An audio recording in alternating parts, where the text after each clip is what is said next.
Hi. So here I am doing a video again. So I'm okay. Hope all my subscribers are okay.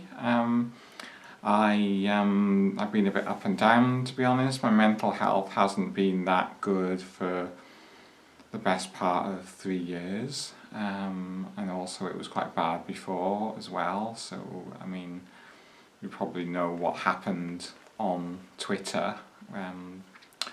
If you look at my earlier video called How I Got Cancelled on Trans Twitter, that kind of goes into detail about what happened, but yeah, I'm still excluded from a lot of trans events, as my last video showed.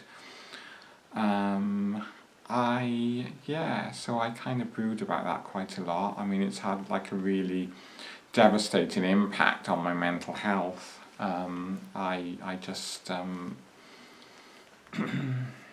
last night I couldn't sleep. I was up about 4:30 in the morning, thinking about things and crying and just, in a bit of a state really. And that's after I took my anti-anxiety medication. So, I mean, as some of you may know, I'm on mirtazapine, which is an anti-anxiety med. I think I'm on 20 meg. I'm not sure, but yeah. But it helps me sleep. But I mean, last night it didn't. So even that, when I'm really upset, not even the anti-anxiety med will help me sleep. And a lot of it centres around my fear of ageing and my garaskophobia or age dysphoria, if you want to call it that. I'm calling it age dysphoria. I know people don't like it when I do that, but I feel like dysphoria adequately describes it. I mean, I can't think of anything else really similar, because having had gender dysphoria, and I still have gender dysphoria, I know what dysphoria is, and this feels like the same sort of dysphoria I felt about my gender, but with age. And the worst thing is there isn't any cure, at the moment. There are anti-aging treatments that we can have, and a lot of people, I mean, majority of people, particularly women, the majority of women have garaskophobia or age dysphoria to a certain extent. Hence the reason why the anti-aging industry is huge. Face creams, sort of we could talk from anything from face creams to Botox to facelift surgery and fillers and stuff like that sometimes. It's I mean, I am struggling with it, and I approached things in the wrong way by trying to explain how I felt over Twitter under a sock puppet account, under a name other than my own, Becky, and most people worked out it was me, and the news got round, and I fell out with a lot of people. So I'm not defending my actions there. I mean, it took me a year to actually own up that it was me.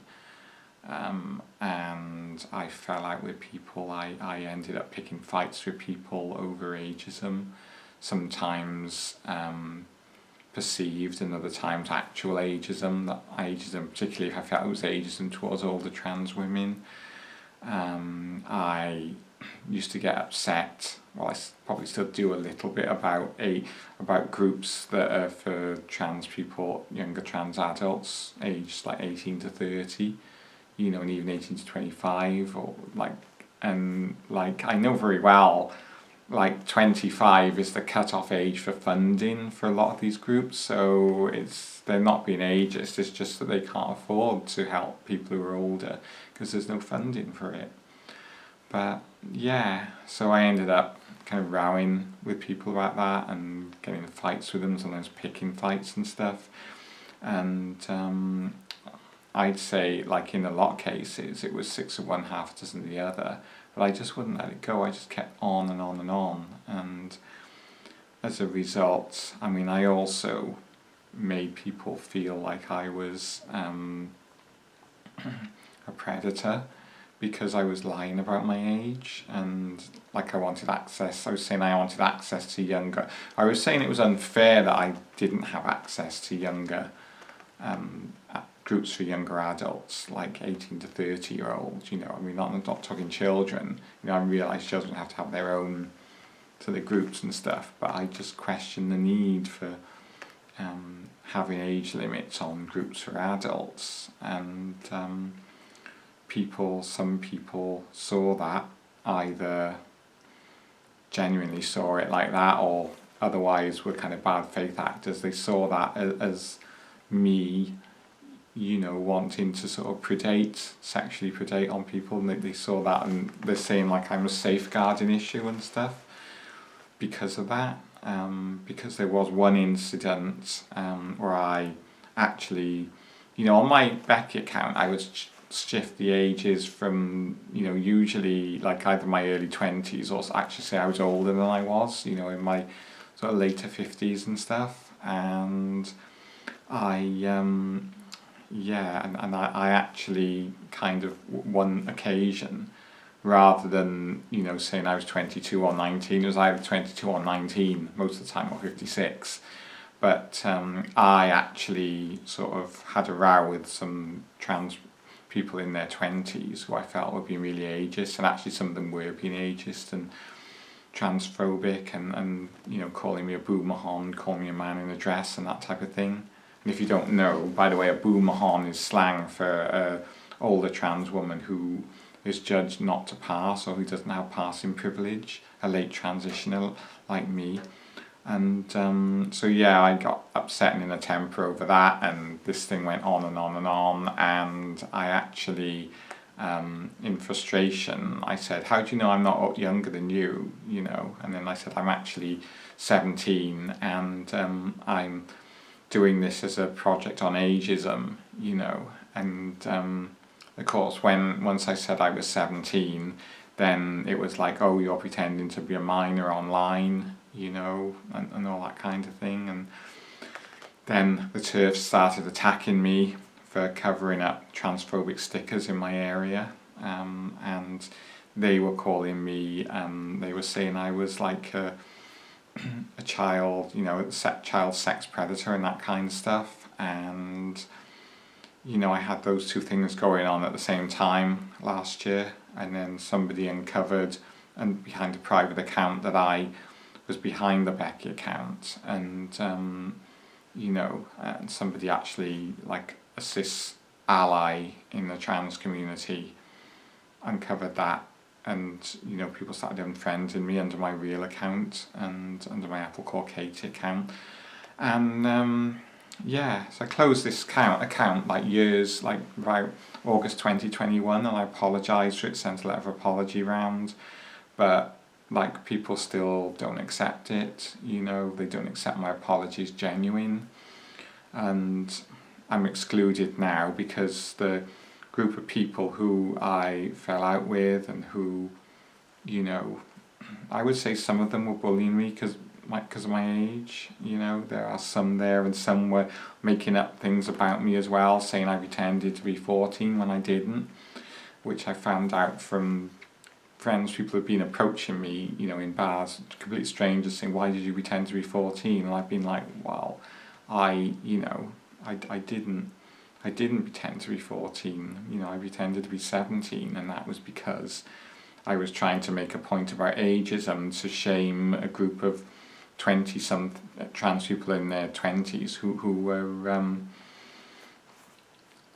were I felt were bullying me and were ganging up on me, were dogpiling me, and that all started because one of them posted a tweet that I felt was ageist towards older trans women, saying basically they, you know, the younger generation of trans people don't owe us anything, and we all have male privilege and stuff if we transition late. And yeah, so that struck a nerve with me, and that's how that started. And it actually started as an argument between me and this group of 20-somethings and a few other older trans people and other trans people who were rowing with them as well, who were taking issue with the tweet. But then, like, the other trans people kind of just blocked them and went away gradually, and so that's it, you know, after a short time. But I just kept on arguing with them and kept on, you know, sort of sending them like, you know, replies and stuff on there, you know, to what they were saying. And that's how now the narrative is framed, that I was like harassing them online. And when people say harassing, people think, oh, she pretended to be younger and then she was harassing younger people, so that must be something to do with sex. And when it wasn't, it was to do with ageism that I felt, you know, and I was rowing with them. I mean, at one stage as well, they were calling me, you know, basically saying stuff like, you know, I was a sex offender and all that kind of stuff, because after I pretended to be 17 to try and shame them, they used that against me, and other people saw that, you know. And this is back when I had the Becky account, mine, but people found out because obviously, you know, this person said online, you know, that it was me, and there was one person there who one of the ones who was calling me a sex, you know, saying I was a sex offender, was actually like posting pictures of themselves online on Twitter, you know, exposing their genitals. So I kind of like took a screenshot of that and I blanked out the person's genitals, you know, and I kind of like said, oh, such and such a person, this person here is calling me a sex predator, but they're actually, you know, showing a video of themselves, like exposing their genitals online where, you know, anyone can see it, like young people, children and minors and stuff. So now, because I did that, you know, everyone's saying now, oh, that's revenge porn, but they're not saying what actually happened. They're just saying that I shared somebody's nude without their nude. I'd shared people's nudes without their consent, sort of thing, because of what happened there. And that's one of the reasons they've given for not allowing me, you know, to join their in-person trans meetups in either Newport or Cardiff, or, you know, and those are really like the only regular ones, and like the only sort of like kind of ones that are kind of advertised a lot. And this particular group, they're seen as the trans community. I mean, there are other trans groups where I live, but they're not sort of that frequent. There's one that's once a month, and there's another one that is mostly online, or always online usually. As meetups haven't started yet, so I don't know whether meetups will start with that one. But this one is like this is the main sort of trans group, and they're connected to people like Katie Montgomery and all those sort of people as well. And, you know, so some of the like trans activists, main trans activists, have blocked me, not Katie Montgomery, but so yeah, so I don't have a Twitter account anymore because the TERFs mass reported it, and you know, they just kind of, and obviously nobody was going to stick up for me because of, you know, what happened. So yeah, so it's like the thing is, I can't make any new friends now, because if I make a new friend, then these people who run the local trans groups will say, oh, don't be friends with her because she's a danger to the trans community. So yeah, and like I was thinking about this last night. I mean, I've had, honestly, you know, even though I'm on antidepressants, I'm still, you know, this is kind of almost like, I would say, has ruined my life. I mean, it's just, I just think about it all the time, and I'm crying all the time, and there's just like no way that I can actually kind of, you know, people want me anymore. And I felt bad enough with my age dysphoria before, you know, like erascophobia, age dysphoria. I felt like I wasn't wanted before, but now I feel 10 times worse, because people, you know, have obviously like making me feel, saying that I'm a threat to younger trans adults, and it's like and also as well, some people have been saying that I'm older than I am, you know, which is like, so people now my age, or what people think is my age, has been broadcast far and wide, you know, whereas people before weren't sure about my age. So, but now like people are looking at me and like it's almost like people are dismissing me, you know, because of that. I'm just like a perverted old man as far as a lot of people are concerned, you know, and I know I'm not a man. I'm a trans woman, but it's hard, you know. I'm not gonna lie, it's just hard. I mean, I wish there was a way that I just want people to like me. And like when I went to bed last night, I couldn't sleep, and I started to think, well, you know, this is not going to get any better, it's only going to get worse. And supposing what would it be better if I went to bed and I didn't wake up again, you know? And that's quite, I've never really had suicide ideation like that before. You know, a lot of the time I felt too weak to go on, but because of that, I've just, you know, I just can't see a way out of this, you know. I feel like I'm trapped, and like I just feel like I'm getting lonelier. And I mean, I have friends like, you know, online and stuff, but and friends I see like every now and again, but yeah, so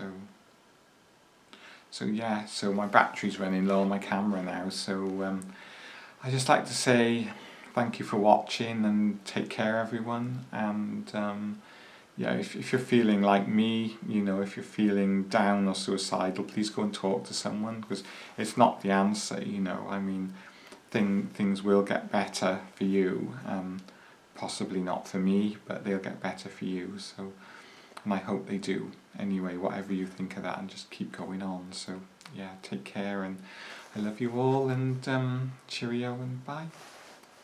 Take care, stay safe.